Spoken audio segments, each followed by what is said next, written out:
usually paintings and ponderings looks much nicer than this. But look at this ass. Look at what is this blanket? But let me just put it in perspective. So I told this bitch I was sick. Wow. She's like, I'm still coming anyways. Can you try to look happy? This is David So, in case you didn't know. But that rhymed. So today we're gonna be painting while pondering. Can you not interrupt? We're going to be painting while pondering from the cup of introspection. Can you not judge me in front of my face? The prompt for today: paint how you feel about me. Dude, there's gonna be a lot of black and red. The only two colors I know. How I paint is I always think about music first that represents the emotion. Okay, you getting real serious right now. I got enemies, got a lot of enemies. That's what you think of when you think of me. First question. Straight into my face!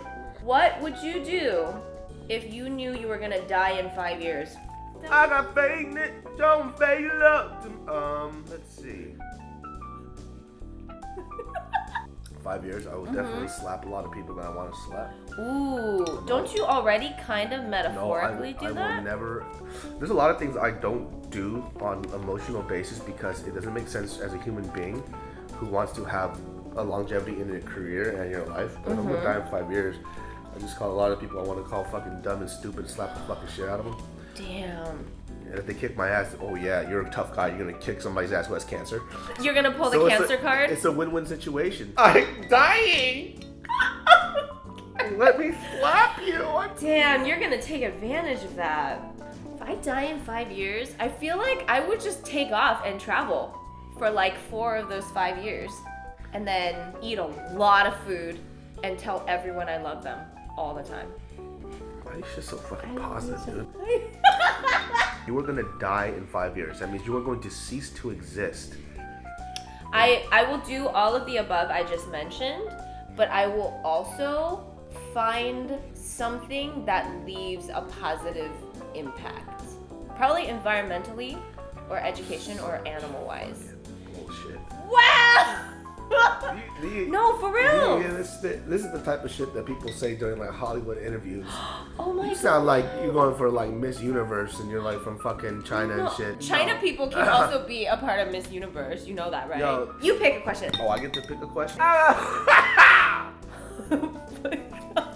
Wait, hold on a second. I'm a little bit of like cold medicine, so I just completely forgot all the commas and I just read something really weird. Wait, did you read? Yo, hold on, let me read it for a Okay, second. Yo, I can read. Would you go for the sexy, unknown type or the safe, loyal, but sometimes a little boring type? What do you mean by unknown type though? Like if I'm marrying this hoe. No, okay, at least for guys. Tell me if it's the same with girls. There's either the mysterious, sexy, fleeting, like you don't know if they'll be here tomorrow type, but they're like passionate and sexy and everything's like so exciting with them. And then there's the type that's like the good guy, the nice guy, the one that's always gonna be here. He's loyal, he's dedicated. But you know, things are a little predictable. You know what the funny thing is? I know which one you would choose. Because my personality has always been like, oh, let's go on adventures, spontaneity and all this stuff. So I love that. I know what type you choose. And that's exciting for the short term. Chris Din, actually, I'm gonna put him on the spot.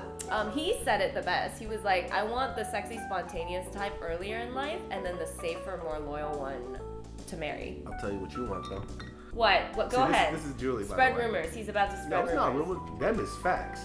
Even though she says that she likes the more spontaneous type, she's talking about spontaneity in the sense of like excitement. You know, she likes that part of that relationship because it keeps things fresh. However, her logical side says that she wants somebody to always be there for her because she likes that stability. She likes to know that she could count on somebody to be there. But the bitch is a freak. So many rumors. So she don't want that boring sex. You know what I'm saying? Okay, but real talk, sex life is just as important.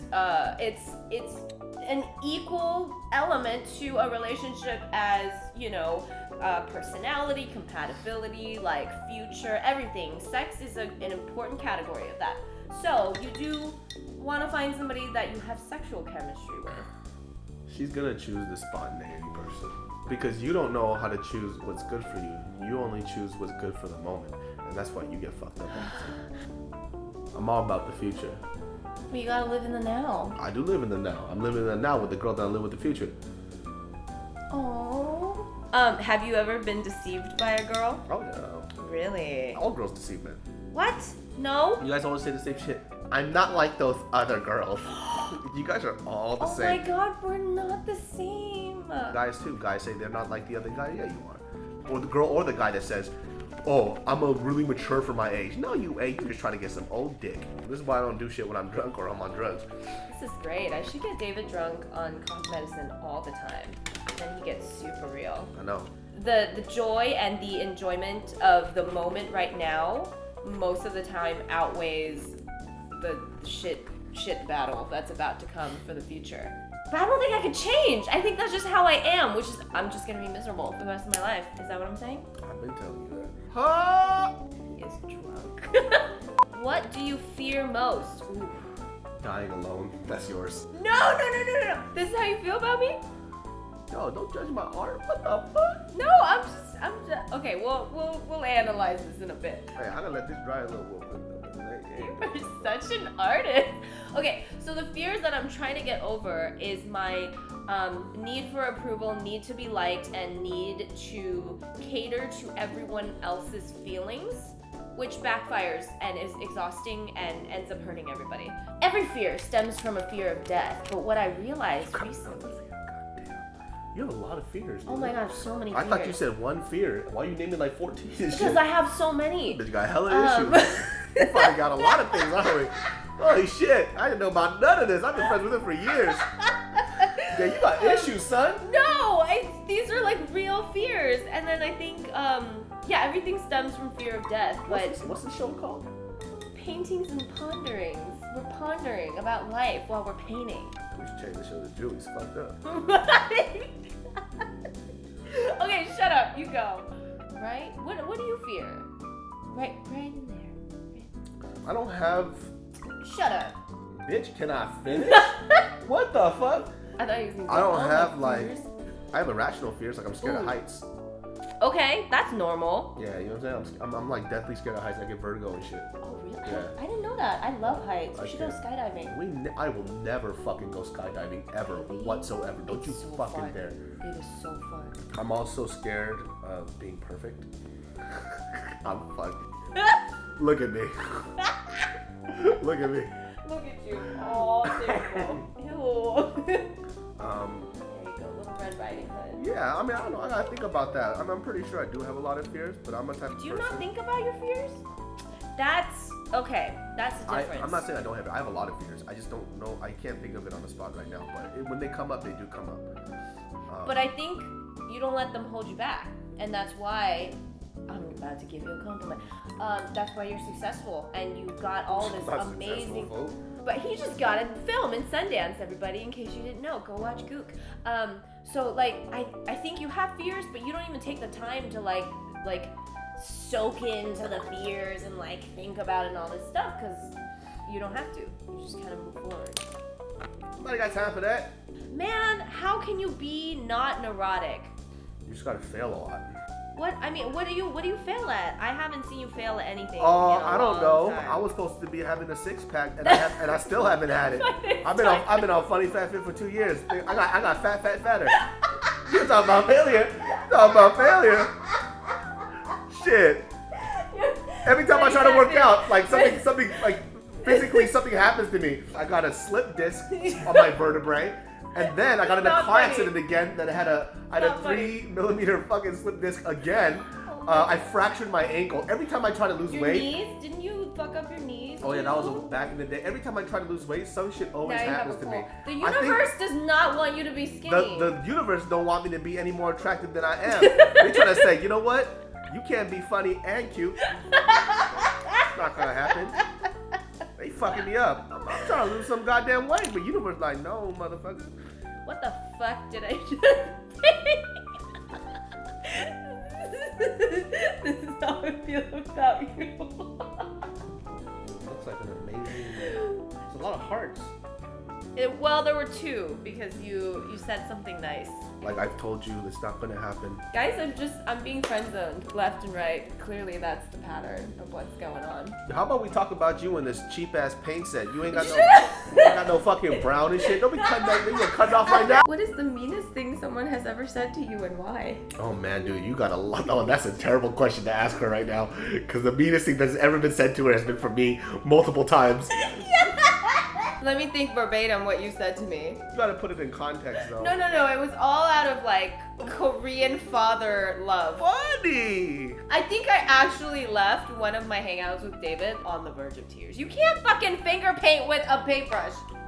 Can I just mention though What? that your paint is fucking ass, and so the only thing that makes sense is to use this finger painting shit, which feels like the watercolor. So both things are ass. You cheap ass hoe. Meanest thing ever said to her right there. Stuff like that. I'm gonna leave crying, and then I'm gonna build a callus, an emotional callus, and I will be dead on the inside because of David's stuff. We're talking about fears, and we're talking about meanest things ever said to you. A lot of you might say like, oh, he's fronting, like he doesn't know. No, the difference between me and I feel like a lot of people, not just me, or people who are kind of like me, we have everything that you guys have too. The difference is we don't dwell on it. So it's hard to think of it when I'm happy right now. Are you happy? I'm always happy. I'm not somebody who dwells on things. So if I am not in the immediate thought process of what's going on that's making me feel bad, it's not going to be on my mind. It's going to be hard for me to remember. So the only things that I can remember that's really negative is probably stuff from my childhood or something like that. Oh, but even those then, stick. I forget a lot of them until the topic comes up later on. They're like, oh, that's right, this is what happened. So if you ask me, the meanest thing that somebody has ever said to me, I can't really remember. How do you get over it? Like, what is there like an active process to not dwell? No, you just shut off your brain. I feel like it's really hard for people like me because I'm neurotic as shit. I meditate. I don't know what you said right now at all. I shut off my brain.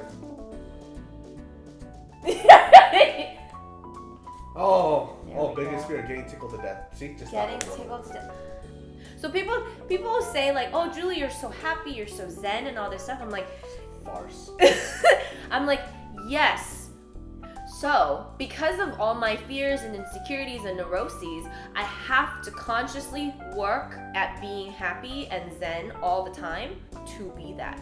Do you understand that you are just making yourself come out to be one of the most undateable human beings on earth?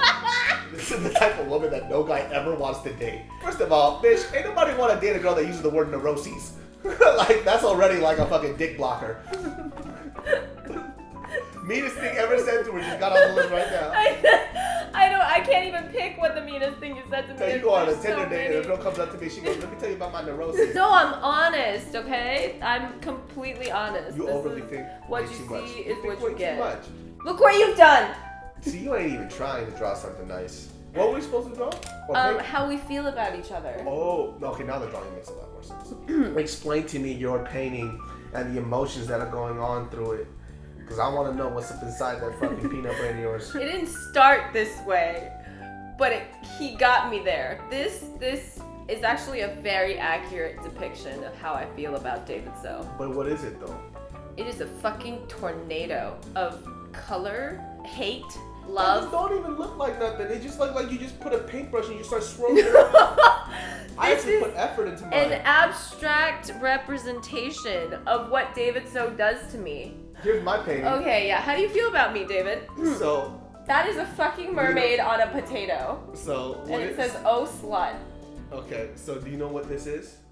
It's a mermaid on a potato. It is the stories of the siren. In Greek mythology, mermaids used to sing to sailors to draw them towards the rocks, to kill them. What? So mermaid? They would seduce them with their siren song, and then the sailors would be drawn towards them, and they would crash into the rocks, and they would die. And this is how I feel about her. Deep. Well, that concludes this episode of Dem Shits Is Facts. Tune in to us next time, where we explore more of Julie's emotional problems. See you guys later.